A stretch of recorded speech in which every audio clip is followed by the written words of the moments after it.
स्वामी विवेकानंद को तालियां इसलिए मिली कि बाकी सब लेडीज एंड जेंटलमैन कह रहे थे। जब मैंने रिसर्च किया, मेरी लुई बर्क नाम की महिला ने 6 ग्रंथ लिखे स्वामी विवेकानंद की विदेश यात्राओं को, Swami Vivekananda in the west new discoveries इस नाम से। वो मेरी लुई बर्क ने शिकागो की उस धर्म सभा में उपस्थित जो श्रोतागण थे उसके प्रत्येक के साथ संपर्क किया, जो जीवित थे, जो जीवित नहीं थे उनके वंशजों के साथ, उनकी डायरिया खंगाली, उसके पूरे मिनट्स पढ़े। और उसके बाद में वो कहती है स्वामी विवेकानंद पहले व्यक्ति नहीं थे, चौथे व्यक्ति थे। उनसे पहले 3 लोगों ने ब्रदर्स एंड सिस्टर्स नाम का संबोधन किया था। श्रीलंका से बौद्ध साधु गए थे, धम्मपाल अंगीकारा, उन्होंने किया था। एक बौद्ध भिक्षु जापान से आए थे, उन्होंने भी यही बंधु और भगिनी वाला संबोधन किया था। और तीसरे प्रताप चंद्र मुजुमदार थे, जो भारत से ही गए थे, थियोसॉफिकल सोसाइटी के प्रतिनिधि थे, उन्होंने भी किया था। स्वामी विवेकानंद चौथे थे। उस सभागृह ने पहले 3 बार वो संबोधन सुना था, उसके बावजूद नाविन्य के कारण तालियां नहीं बजी थी 2.5 मिनट तक। उसके बावजूद 2.5 मिनट तक तालियां बजी, क्योंकि वहां खड़े हुए व्यक्ति के अंदर वह भातृत्व का, वह बंधुत्व का, वह अपनत्व का, वह आत्मीयता का, मेरा कोई है, इस प्रकार का बोध उस वाणी के माध्यम से श्रोताओं के साथ जुड़ा था। सुभाष चंद्र बोस बहुत जबरदस्त वक्ता थे, मुर्दे को जगा दिया उन्होंने। अपनी पूरी आजादी सेना युद्धबंदियों में से तैयार की थी। हारे हुए युद्धबंदियों के कैदियों के बीच में ऐसे प्राण फूंकते कि आजाद हिंद सेना की स्थापना हो जाए। वो सुभाष चंद्र बोस कहते हैं, आज स्वामी विवेकानंद जीवित होते तो उनके पैरों में मैं बैठा होता।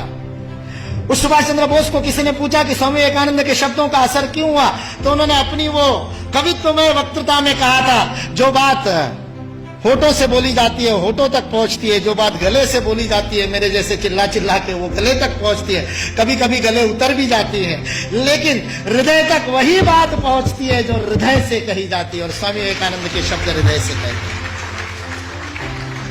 सारा 1.5 महीने का अपमान विष का प्राशन करने के बाद ये शिव वहां खड़ा होकर के कल्याण के मंत्र बोलता है और अमेरिका निवासियों को बहनों और भाइयों कह करके बोलता है, जिन अमेरिका वासियों ने उसको खाने के लिए नहीं दिया था, दर दर की ठोकरें खाने पर मजबूर कर दिया था, यू ब्लैक गेट आउट कह करके जिसका हर दरवाजे पर स्वागत हुआ था, 1.5 महीने तक अपमान सहने के बाद उस अपमान के विष को पी करके भारत का हिंदुत्व का सच्चा प्रतिनिधि, जिसने गर्व से कहो हिंदू है, उस दिन 11 सितंबर को पहली बार बोला था कि मैं गर्व से कहता हूं कि उस हिंदुत्व का मैं प्रतिनिधि हूं। बस स्वामी विवेकानंद सच्चे अर्थ में प्रतिनिधित्व करता है और उस पूरे सभागार को ही नहीं, पूरी अमेरिका को अपने भातृत्व बोध से बोधित करता है।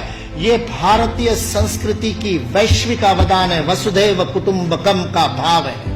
हमारे यहां किसी भी सामूहिक गतिविधि का सर्वोच्च आदर्श परिवार है। यदि आप अपने संस्था में परिवार का भाव स्थापित नहीं कर सके तो उस संस्था का नेतृत्व करने का आपको अधिकार नहीं है। ये भारत का बोध है।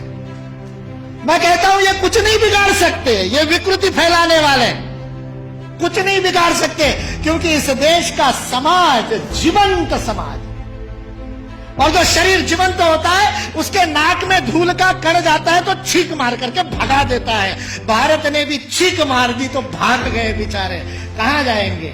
और आज जिस बात के ऊपर हंसते थे उन सारी बातों को स्वीकार करने के लिए विश्व मजबूर है, विवश है। एंगस मेडिसन नाम के एक अर्थशास्त्री को काम दिया गया सन 2000 में। जिस कालगणना की आप दोनों ने बात की, उस कालगणना में 1000 की गिनती बड़ी महत्वपूर्ण थी, क्योंकि बाइबल में लिख दिया कि 1000 वर्ष जब पूरे हो जाएंगे तो मिलेनियम पूरा होगा। और मिलेनियम का बाइबलिकल अर्थ है कि उस दिन वापस आएगा क्राइस्ट, और उसके बाद में सबका जजमेंट होगा और सबको कौन किसने पास में बैठेगा वो तय होगा, और जिसने नहीं माना होगा उन सबको जहन्नुम में भेज दिया जाएगा। 1000 साल बाद हुआ नहीं तो सबको लगा 2000 साल बाद हुआ। इसलिए 2000 बड़ा महत्वपूर्ण वर्ष था। बहुत सारे सम्मेलन हुए सारी दुनिया में, और उन सम्मेलनों के बीच में दुनिया के सर्वाधिक विकसित देशों का जो संगठन है OECD, organisation for economic cooperation and development, जिसके लिए विश्व के सर्वाधिक GDP वाले पहले 7 थे, अब 15 हो गए, 16 हो गए देशों का वह संगठन था। उस OECD ने सन 2000 में एंगस मेडिसन नाम के अर्थशास्त्री को यह काम दिया कि वो विश्व का आर्थिक इतिहास लिखे। और चूंकि उनकी गणना, उनकी हिस्ट्री 0 ईस्वी से शुरू होती है, तो एंगस मैडिसन को भी काम दिया 0 ईस्वी से 2000 ईस्वी तक 2000 वर्ष का आर्थिक इतिहास लिख दीजिए।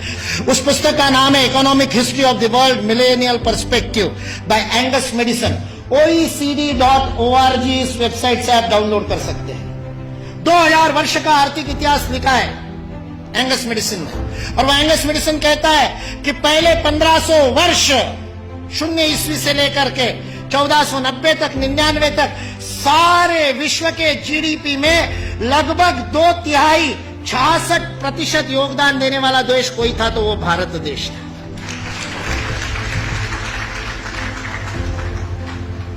मैं सोच रहा था, इतिहास का मैं विद्यार्थी हूं, आपके जैसा इतना अध्ययन तो नहीं किया, लेकिन मैं सोच रहा था ये 1500 से क्या संबंध है। तो पता चला वास्को दी गामा 1498 में आया था। और मतलब उसने भारत को खोजा, ऐसा हम लोग भी लिखते हैं, तो उससे पहले कोई गुम हो गया होगा। जो गुम हुआ भारत था वो विश्व के 2/3 जीडीपी को प्रोड्यूस करने वाला, और केवल प्रोड्यूस करने वाला नहीं, विश्व को समृद्धि का अवदान देने वाला, वितरण करने वाला। विल ड्यूरांड अमेरिकन इतिहासकार है, 11 खंडों में उसने लिखी है हिस्ट्री ऑफ सिविलाइजेशन। वह विल ड्यूरांड लिखता है सारे विश्व को संपदा का वितरण करने वाला कोई देश होगा तो वह देश भारत देश है। वितरण शब्द प्रयोग किया है, लेन देन नहीं, वितरण करने वाला देश। सारे दुनिया में हमारे व्यापारी जाते थे। वो वास्को दी गामा को भी हमारे ये गुजरात का व्यापारी, वास्को दी गामा ने अपनी डायरी में लिखा है, वो गुजरात का व्यापारी पानी के जहाज लेकर के उसको मिला साउथ अफ्रीका में, उसको तो भारत मिला नहीं था। इसने कहा अच्छा भारत खोज रहे हैं, चलो मैं ले चलता हूं। उसको मसाले भरने थे, इससे वो कालीकट गया, इससे वास्को दी गामा को कालीकट ले गया, नहीं तो भरूच ले आता गुजरात में। फिर हमारे इतिहास वाले लिखते कि वास्को दी गामा भारत को खोजता खोजता भरूच पहुंच गया। वास्को दी गामा को भारत के व्यापारी कान्हा भाई ने खोजा, मिल गया, और उसको कहते को भारत खोज रहे, चल भाई मैं दिखाता हूं, चल मेरे साथ, और साथ में ले। ये वास्को दी गामा ने अपनी डायरी में लिखा है, वो बेईमान नहीं है, उसको छिपा करके इतिहास की किताबें लिखने वाले बेईमान। वास्को दी गामा की डायरी का उद्धरण दिए बिना हमारे को गलत इतिहास पढ़ाने वाले बेईमान है। वास्को दी गामा ने तो ईमानदारी से लिखा है, उसने ये भी लिखा है कि उस कान्हा भाई के जहाज मेरे जहाजों से कई गुना अधिक प्रगत थे। 40 खेने वाले लगाने के बाद भी मेरे जहाज को उतनी गति नहीं थी, जो उससे 3 गुना बड़े 3 मंजिल वाला जिसके ऊपर डेक था, ऐसे जहाज को केवल 16 नाविक खेते थे। ऐसा कान्हा भाई का जहाज था। भारत की विज्ञान और तकनीकी की स्थिति अंग्रेज इस देश में आए तब सारे विश्व से अधिक उन्नत थी। ये अंग्रेजों में से कुछ ईमानदार इतिहासकारों ने लिख करके रखा। इसलिए जो इस गलतफहमी में है कि अंग्रेज इस देश में नहीं आते तो भारत में तो कोई विज्ञान ही नहीं होता, वो इस बात को समझ ले कि अंग्रेज इस देश में नहीं आते तो केवल भारत का ही नहीं, विश्व का विज्ञान आज है उससे अधिक प्रगत हो।